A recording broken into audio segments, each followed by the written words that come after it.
నమస్తే, అందరు బాగున్నారా?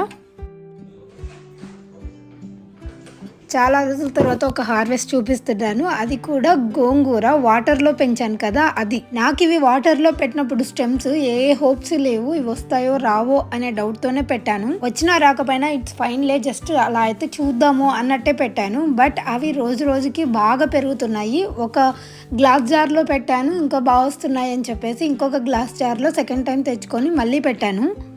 రెండు కూడా మంచిగా గ్రో అవుతున్నాయి. ఈరోజు వాటిని హార్వెస్ట్ చేస్తున్నాను. అయితే నాకు ఒకరు చెప్పారు, వాటర్లో గోంగూర పెంచితే న్యూట్రియంట్స్ ఏమి అందవు అని చెప్పి. నేను కూడా రీసెర్చ్ చేసి తెలుసుకున్నాను. హైడ్రోపోనిక్ మెథడ్లో మనము న్యూట్రియంట్స్ వాటర్లో యాడ్ చేసి కూడా పెంచవచ్చు అంట. అది నేను ఇంకా చూడాలి, ఇప్పటివరకు అయితే చేయలేదు. కానీ వాటర్లో బాగా గ్రో అవుతున్నాయి. మీకు కానీ ఎండ ఉంది మంచిగా, లైక్ ఇయర్ మొత్తం మంచిగా ఎండ ఉంటుంది అంటే హ్యాపీగా ఇలా వాటర్లో మనం రూట్స్ పెంచేసుకొని తర్వాత బయట పెంచుకోవచ్చు మంచిగా. మాకు ఎనీవేస్ ఇంకొక 2-3 మంత్స్లో మళ్ళీ వింటర్ వచ్చేస్తుంది కాబట్టి నేను అంతగా ఆలోచించట్లేదు బయట పెట్టాలి అని.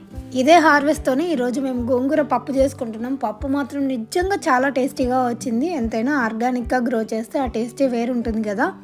అండ్ ఇవి చూపించినప్పుడు ఇంకొకరు ఏమడిగారంటే, మీరు అలా కట్ చేస్తే మళ్ళీ పెరుగుతాయా అదే వాటర్లోనే అని చెప్పి అడిగారు. సో అది చూడ్డానికే నేను మళ్ళీ పెడుతున్నాను అనమాట. మొత్తం బాటిల్స్ అవన్నీ నీట్గా క్లీన్ చేసి వేసేసి మళ్ళీ దాంట్లోనే వాటర్ పోసి ఇవే రూట్స్ని పెట్టేస్తున్నాను. అయితే వచ్చాయా లేదా అంటే డెఫినెట్లీ ఇప్పుడు మళ్ళీ గ్రో అవుతున్నాయండి. ఆల్రెడీ ఇది నేను చేసి 4 to 5 days పైన అయిపోయింది. సో మళ్ళీ గ్రో అవుతున్నాయి. Definitely it is helpful only. ఎవరికైనా ఎండ తక్కువ ఉంది అంటే మాత్రం ఇలా ఇంట్లో మంచిగా పెంచుకోవచ్చు గోంగూరని. ఈ వీడియోలో మేబీ కొన్ని డౌట్స్ నేను క్లియర్ చేస్తాను. చాలా మందికి తెలిసినవే, కాకపోతే కొందరు కొత్త పీపుల్ యాడ్ అవుతూ ఉంటారు కదా, కొత్త సబ్స్క్రైబర్స్, వాళ్ళు రిపీటెడ్గా అడుగుతూ ఉన్నారనమాట. మేబీ వాళ్ళకి తెలియదేమో, అవి నేను ఆన్సర్ చేస్తాను. నేను పప్పు ప్రాసెస్ చేసేదైతే మొత్తం చూపించలేదండి, వెరీ కామన్ కదా గోంగూర పప్పు ఏముందిలే అని చెప్పేసి. బట్ పప్పు మాత్రం ఎంత టేస్టీగా వచ్చిందంటే నేను చెప్పలేను. పిల్లలు కూడా చాలా ఇష్టంగా తిన్నారు, అంత బాగా వచ్చింది. సో ఇంట్లో మాత్రం మీరు కూడా ఒకసారి ట్రై చేయండి, గోంగూర చెట్టు ఇట్లా వాటర్లో పెట్టేసి. సో మీకు కూడా నచ్చుతుంది. ఈరోజు ఏంటంటే మాకు ఒక కైట్ ఫెస్టివల్ జరుగుతుంది మాకు దగ్గరలోనే, హ్యాలిఫాక్స్లో బోలెడని ఈవెంట్స్ జరుగుతూనే ఉంటాయి. జస్ట్ కొంచెం ఓపిక చేసుకొని వెతుక్కొని వెళ్ళాలి అంతే. ఈ చుట్టుపక్కల చాలామంది కలుస్తూ ఉంటారు, ఎస్పెషల్లీ ఇండియన్స్ కూడా చాలామంది ఉన్నారు, కలుస్తూనే ఉంటారు. ఎండకు బయటికి వెళ్ళి తిరిగి ట్యాన్ అయిపోయి నేను ఫేస్ ప్యాక్ పట్టించుకుంటున్నాను. మళ్ళీ ఇప్పుడు బయటికి వెళ్ళి అదే ఎండలోనే తిరగాలి కాబట్టి స్టార్ట్ అయ్యాము. ఎంత ఎండ ఉందంటే బీభత్సంగా ఉంది. సన్ స్క్రీన్ అవన్నీ మంచిగా అప్లై చేసుకొని వెళ్ళాలి. మేము ఎక్కడికి వెళ్తున్నామంటే కైట్ ఫెస్టివల్ అన్నాను కదా, హ్యాలిఫాక్స్లో డౌన్ టౌన్లో జరుగుతుందన్నమాట. అది ఒక లొకేషన్లో. ఇది యాక్చువల్లీ 2 days జరిగింది, ఇప్పటికి అయిపోయిందిలేండి. నేను కొంచెం లేట్గా పెడుతున్నాను కదా. కైట్స్ ఉంటాయి కదా, యాక్చువల్లీ ఇది ఇండియన్స్ అరేంజ్ చేసినట్టున్నారు కైట్ ఫెస్టివల్ అని చెప్పేసి. ఎన్ని కైట్స్ ఎగరేస్తున్నారంటే ఇట్లా ఆకాశం మొత్తం కైట్స్తో నిండిపోయింది. మేము ఎవరు ఉంటారో ఉండరో జనాలు అన్నట్టు అనుకుంటూనే వెళ్ళాం. కానీ అక్కడికి వెళ్ళిన తర్వాత మాత్రం చాలామంది జనాలు ఉన్నారు. అప్పటికి మేము మధ్యాహ్నం వెళ్ళాము 2 o'clockకి, ఇంకా ఈవినింగ్కి ఇంకా చాలా ఎక్కువయ్యారు. అండ్ వెదర్ కూడా మంచిగా సపోర్ట్ చేసింది. మాకు ఇక్కడ వెదర్ ఒక్కొక్కసారి ఒక్కొక్కలాగా ఉంటుంది. మాకు కైట్స్ ఎగరేయాలంటే మాత్రం బాగా విండీగా అలా ఉన్నాయనుకో పైకి వెళ్ళిపోతుంది కదా. ఫస్ట్ కాసేపు ట్రై చేసాము, విండీగా లేదు, కింద నిలబడి చేస్తూ ఉంటే, అందుకే ఆ పైకి వెళ్ళి ట్రై చేద్దామని చెప్పేసి అక్కడికి వెళ్ళి ట్రై చేసాం. మళ్ళీ వచ్చిన ప్రతి ఒక్కరూ అక్కడ కైట్స్ అవి తెచ్చుకున్నారు. అండ్ ఆ చుట్టుపక్కలే మన ఇండియన్ ఫుడ్ మొత్తం పెట్టారు, సమోసాల దగ్గర నుంచి దోశలు, చాట్ అన్నీ పెట్టారు, పానీపూరి, ఇంకా చాలా చాలా రకాలు పెట్టారు. అలా వెళ్ళి మంచిగా రిఫ్రెష్ అయ్యి వచ్చాం నిజం చెప్పాలంటే. వీకెండ్ మేము కూడా ఒక 2 kits తీసుకెళ్ళాము. $1 జస్ట్ $5 లోపలనే వచ్చేస్తాయి అన్నమాట. అందరూ అలా తెచ్చుకున్నారు, పెద్ద పెద్ద కైట్స్ తెచ్చుకున్నారు. డిఫరెంట్ టైప్స్ ఆఫ్ కైట్స్ ఉన్నాయి. ఇక్కడ చూడండి, ఈ హార్స్ కైట్ నాకు చాలా క్యూట్గా అనిపించింది.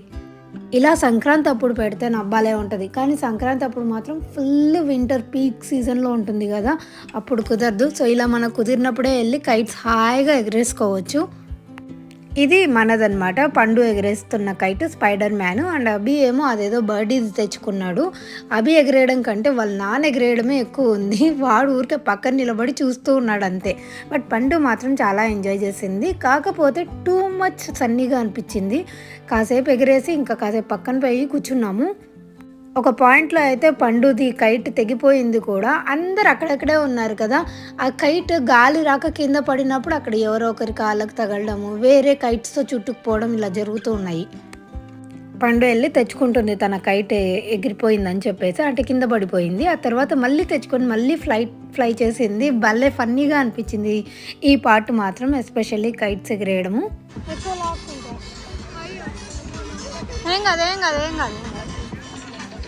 బాగుంది కదా. 2 days జరిగింది కదా. మేమైతే సాటర్డే వెళ్ళాము. సాటర్డే అండ్ సండే 2 days జరిగింది అనమాట లాస్ట్ వీక్ ఇది. ఆ బర్డీ ఉంది చూడండి అక్కడ పైన, అది మనదనమాట. అభి కొంచెం ట్రై చేశాడు కానీ ఎక్కువ వాళ్ళ నాన్ననే చేస్తున్నాడులేండి. ఎన్ని కైట్స్ ఎంత ఫన్గా అనిపించిందో, చిన్నపిల్లల్ని తీసుకొని వచ్చినా కూడా చాలా ఫన్గా అనిపిస్తుంది. మంచిగా పెద్ద పెద్ద చెట్లు ఉన్నాయి, దాని కింద నీడ కూడా ఉంది. అక్కడికి వెళ్ళి ఒక మ్యాట్ తీసుకొని వెళ్ళి కూర్చొని హాయిగా అలా కూర్చొని ఎంజాయ్ చేయొచ్చు కూడా. మేమైతే మ్యాక్స్ 2 hours మాత్రమే ఉన్నాము, ఎందుకంటే మేము థింగ్స్ ఏం తెచ్చుకోలేదు. జస్ట్ అలా కైట్స్ ఎగరేసి చూసేసి వద్దాం, అసలు ఉంటారో ఉండరో అనే థాట్తోనే వచ్చాము. చాలామంది ఉన్నారు. ఒక 2 hours ఎగరేసి ఆ తర్వాత ఇంకా టయర్డ్ అయిపోయామని చెప్పేసి అక్కడి నుంచి వెళ్ళిపోయాము. నేను కూడా ఎగరేసాను. వాళ్ళ నాన్నకి ఇలా చైల్డ్హుడ్ మెమరీస్ గుర్తొచ్చినట్టు ఉన్నాయి. బాగా టైంపాస్ చేశారు. దీనిలతో మాత్రం మొత్తం తనే చూసుకున్నారు.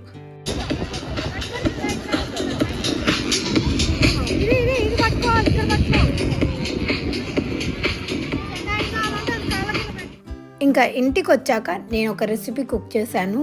In our 17 years of marriage life నేను ఎప్పుడు ఇలాంటిది కుక్ చేయలేదు. అదేంటి అంటే బగారా రైస్ విత్ ఆలు పన్నీర్ కర్రీ. మీరు ఎప్పుడు నా వీడియోస్లో చూసుండరు నేను అది కుక్ చేయడం. మేబీ మా ఆయన కుక్ చేసి ఉంటారు. ఆ రైస్ అదో కాదో కూడా నాకు తెలియదు. బట్ నేను నేర్చుకొని మా ఆయన కోసం చేద్దాం అనుకున్నాను. తనకి ఇలాంటివి ఎక్కువ ఇంట్రెస్ట్ ఉంటాయి. అండ్ ఈ మధ్య కాలంలో పిల్లలు కూడా మంచిగా తింటున్నారు, ఇబ్బంది పెట్టకుండా. ఏది పెడితే అది ఇబ్బంది పెట్టకుండా తింటున్నారు. అండ్ ఇలాంటి రైస్లు అవి బాగా నచ్చుతున్నాయి వాళ్ళకి.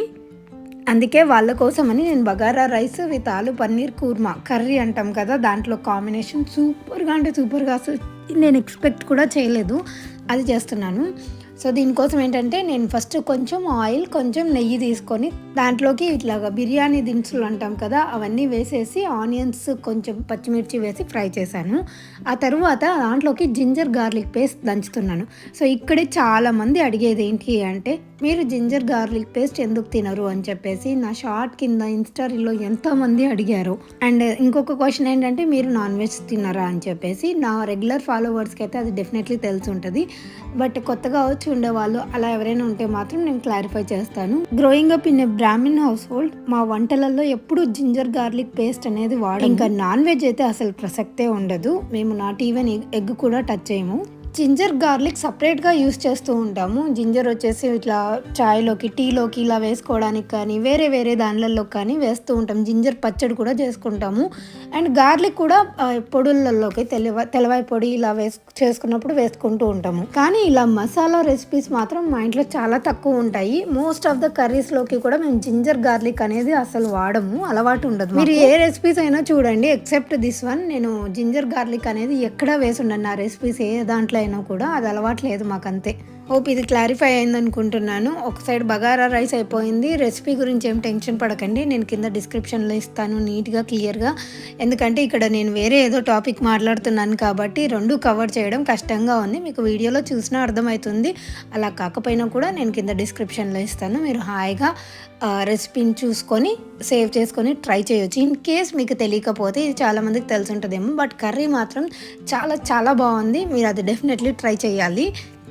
మీరు డిఫరెంట్ టైప్స్ ఆఫ్ కర్రీస్ చేస్తూ ఉండొచ్చు, బట్ ఈ టైప్ మీరు చేశారో లేదో కానీ ఇది కూడా నేను కొత్తగానే నేర్చుకున్నాను, ట్రై చేశాను. నాకు చాలా నచ్చింది. లైక్ సేమ్ రెస్టారెంట్స్లో ఇచ్చినట్టు అలా ఉందన్నమాట. సో అందుకే మీరు ట్రై చేయాలి అని చెప్తున్నాను నేను. ఇంకా బగారా రైస్ అనేది మా ఇంట్లో ఆ కాన్సెప్టే ఉండదు. నేనైతే ఫోన్ చేసి అఖిలాకి అడిగాను ఎలా చేయాలి అని చెప్పి. ఎందుకంటే ఇంట్లో కిడ్స్ ఇంట్రెస్ట్ చూపిస్తున్నారు, అది బాగుంది అని చెప్పి. అందుకే ఇంకా హాలిడేస్ కదా, వాళ్ళకి ఏవో ఒకటి కొత్తగా పెట్టాలి అనిపిస్తుంది. ఈవెన్ మా ఆయన కూడా వీక్లీ 2 days కంప్లీట్గా ఆఫీస్లోనే ఉంటున్నారనమాట. లైక్ 8 hours 2 days 16 hours రమ్మన్నారు. అందుకే ఇంకా ఆయన ఇంట్లో ఉన్నప్పుడు మాత్రం ఇలా ఏవైనా రెసిపీస్ ట్రై చేస్తున్నాను. మీరు ఈ రెసిపీస్ అన్నీ కామన్గానే చేసుకుంటూ ఉంటారా? మీ ఇంట్లో అయితే రెగ్యులర్గా చేసుకుంటూ ఉంటారా? నేను చాలా తక్కువ చేస్తూ ఉంటాను. అసలు నాకే ప్రౌడ్గా అనిపించింది దాన్ని టేస్ట్ చూసి, అంత బాగుంది. బగారా రైస్ అయిపోయింది కదా. ఇప్పుడు కర్రీకి ఏం చేస్తున్నానంటే కొంచెం ఆయిల్ వేసుకుంటున్నాను. ఇందాక మనం ఫ్రై చేసుకున్నాం కదా థింగ్స్ అన్నీ, మీరు వీడియోలో చూసుంటే అవన్నీ నేను మిక్సీ జార్లో వేసి మిక్సీ పట్టేస్తాను. ఈలోపు ఈ కర్రీ కోసం ఏంటంటే ముందుగా మనం చేసుకోవాల్సిన ప్రిపరేషన్స్ ఏంటంటే పొటాటోని బాయిల్ చేసుకొని పెట్టుకోవాలంతే.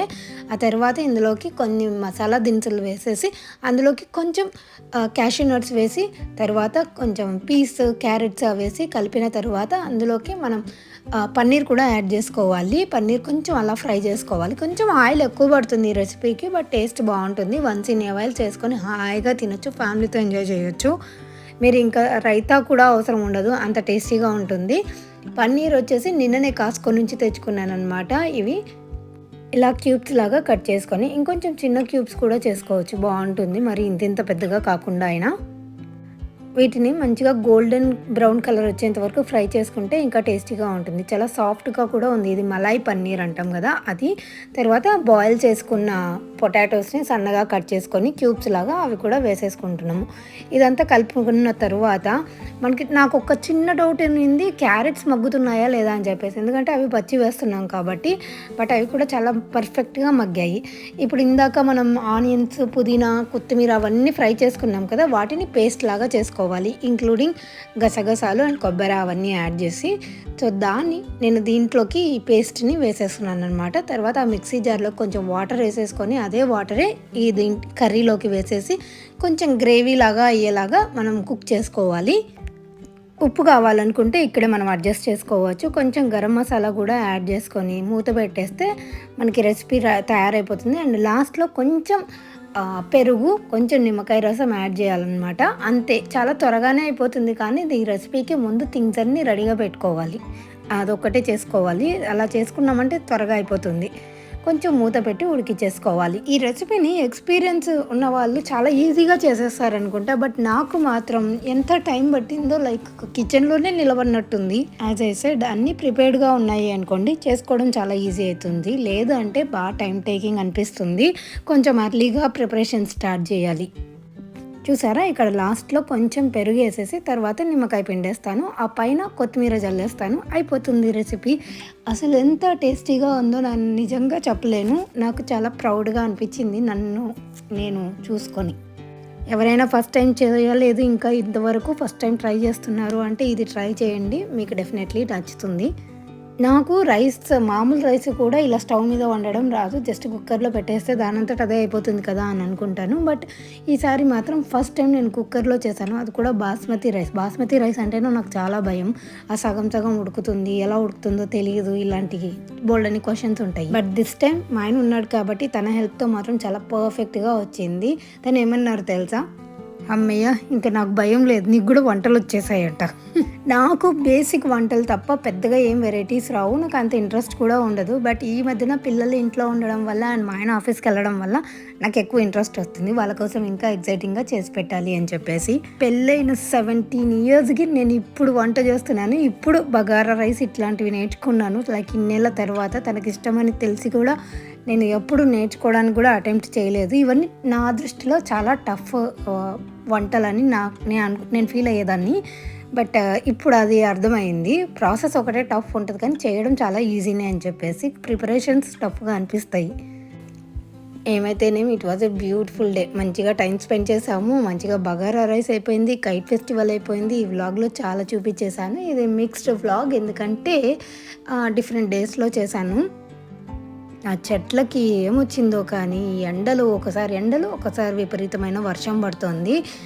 అందుకే ఇంకా ప్లాంట్స్, ఎస్పెషల్లీ గులాబీ చెట్లు ఉన్నాయి కదా, వాటికి ఎఫిడ్స్ స్టార్ట్ అయ్యాయి. తెల్ల పురుగు ఉంటుంది కదా, అలాంటిది ఏదో స్టార్ట్ అయింది. అవేమో చచ్చిపోతున్నాయి, అవేమో ఇంకా పూలు కూడా రావట్లేదు. అందుకే వేరే వాటికి కొంచెం ఫీడింగ్ ఉంటుంది కదా, ఫ్లవర్ ఫీడింగ్ ఉంటుంది. సో అంటే ఫ్లవర్స్ ఎక్కువ వచ్చేది, ఆ మందు వేశాను. అవి పూల చెట్లకి వేస్తున్నాను. సార్ మోస్ట్లీ నా దగ్గర అన్ని పూల చెట్లేనండి ఉండేది. బయట పెట్టినవి అయితే డెఫినెట్లీ అన్ని పూల చెట్లే, వేరే ఏ చెట్లు పెట్టలేదు. ఎందుకంటే ఏవి పెట్టినా ఈ 2-3 monthsకి ఏమొస్తాయి చెప్పండి. ఎస్పెషల్లీ టొమాటోస్ ఇలాంటివి ఏమీ పెట్టలేదు ఈసారి. మిగతావన్నీ పూల చెట్లు పెట్టాను. దాంట్లో ఒక 70% బాగానే బతికాయి. మిగతావి మాత్రం చచ్చిపోతున్నాయి. ఎస్పెషల్లీ గులాబీ చెట్లు. ఆ తరువాత నేను దేవుని సామాన్లు ఈరోజే క్లీన్ చేసుకుందాం అనుకున్నాను. నా దగ్గర బార్ కీపర్స్ పౌడర్ ఒకటి ఉంటుందన్నమాట. అది వేసామంటే చాలా నీట్గా వస్తాయి. జిడ్డు గిడ్డు ఉన్న అదంతా పోయి ఇలా నీట్గా వచ్చేస్తుంది. సో అదంతా క్లీన్ చేసి పెట్టేశాను అనమాట. నీట్గా తెల్లగా, అంటే ఇత్తడి సామాన్లు అలాంటివి అయితే బ్రాస్ ఐటమ్స్ చాలా షైనీగా వస్తాయి. అది వేసిన తర్వాత నేను నార్మల్ డిటర్జెంట్ నార్మల్ లిక్విడ్ ఉంటుంది కదా, డిష్ వాషింగ్ లిక్విడ్, అది వేసేసి తోమేసి పక్కన పెట్టేస్తాను అనమాట. తుడిచేసి అవి ఆరిన తర్వాత మళ్ళీ పక్కన పెట్టేస్తాను.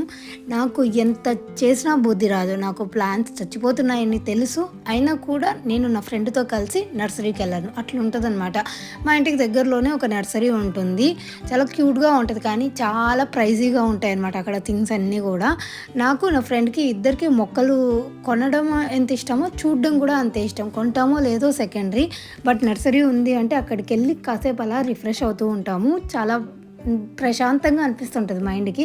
ఈవెన్ ఇద్దరికి అలానే అనిపిస్తూ ఉంటుంది కాబట్టి కాసేపు అలా మొక్కల దగ్గరికి వెళ్ళి వాటి గురించి చర్చించుకొని మొత్తం నర్సరీ మొత్తం ఒక రౌండ్ వేసేసి అప్పుడు మళ్ళీ ఇంటికి వచ్చామన్నమాట. వాటి గురించి డిస్కస్ కూడా చేసుకుంటున్నాం. నా దగ్గర ఈ ప్లాంట్ ఉంది, ఈ ప్లాంట్ సరిగా గ్రో అవ్వట్లేదు, ఇది మళ్ళీ కొందామా వద్దా, ఇప్పుడు ఇక్కడే కొనాలా వేరే చోట క్లియరెన్స్ పెడతారు అక్కడ కొందామా, ఇలా డిస్కస్ చేసుకుంటూ ఉంటాము. ఈ రోజ్ ప్లాంట్స్ని చూస్తే టెంప్టింగ్గా ఉంది, కానీ పర్మ వేస్ట్, ఎస్పెషల్లీ అపార్ట్మెంట్స్లో తీసుకున్నామంటే ఇంతకంటే వేస్ట్ పని ఇంకొకటి ఉండదు. అందుకే తీసుకోలేదు ఏవి, జస్ట్ అలా విండో షాపింగ్ చేసాం మేమైతే. మీకు ఇలా నర్సరీస్కి వెళ్ళి విండో షాపింగ్ చేయడం నచ్చుతుందా? అట్లీస్ట్ ఒక్క ప్లాంట్ అన్నా కొనేవాళ్ళము, బట్ అక్కడ అన్నీ అంత బాగా ఏం అనిపించలేదు సంహౌ, అందుకే ఏం కొనలేదు. తర్వాత ఇంటికి వచ్చి చూస్తే ఇలా రెయిన్ పడుతూ ఉందన్నమాట. మంచి రెయినీ వెదర్. ఇంకా అలా బయట కూర్చుంటే ఇంకేముంది చెప్పండి, ఎంత ప్రశాంతంగా అనిపిస్తుంది. డిఫరెంట్ డేస్ షూట్ చేశాను కాబట్టి మీకు కొంచెం నా నైట్ డ్రెస్లు అన్నీ చేంజ్ అవుతూ ఉంటాయి. But this is how the day vent, the week vent. బాగా జరిగింది. ఈ వీక్ మొత్తం పీస్ఫుల్గా అయిపోయింది. మళ్ళీ ఇంకొక వ్లాగ్తో అయితే మీ అందరి ముందుకు వస్తాను. మీ అందరికీ ఒక రిక్వెస్ట్ ఏంటంటే, please don't forget to give it A like. ఒక చిన్న లైక్ చేయడం మాత్రం మర్చిపోకండి. మీరు ఇంతవరకు చూస్తున్నారంటే అది నాకు చాలా మోటివేటింగ్గా అనిపిస్తుంది. ఈ మధ్య వ్లాగ్స్ నేను రెగ్యులర్గా పెట్టట్లేదు, నాకు కొంచెం డీమోటివేట్ అవుతున్నాను, నాకు ఎందుకో తెలియదు. అంటే it's not about views, but నాకు ఇంట్రెస్ట్ కొంచెం తగ్గింది, ఎందుకో తెలియదు. నేను మళ్ళీ మోటివేట్ అవ్వాలనుకుంటున్నాను. ఎవరైనా ఓల్డ్ సబ్స్క్రైబర్స్ చూస్తుంటే మాత్రం డెఫినెట్లీ కామెంట్ చేయండి. అండ్ నేను మీ అందరినీ మళ్ళీ కలుసుకుంటాను. Thank you so much for watching. Have a good day. Bye.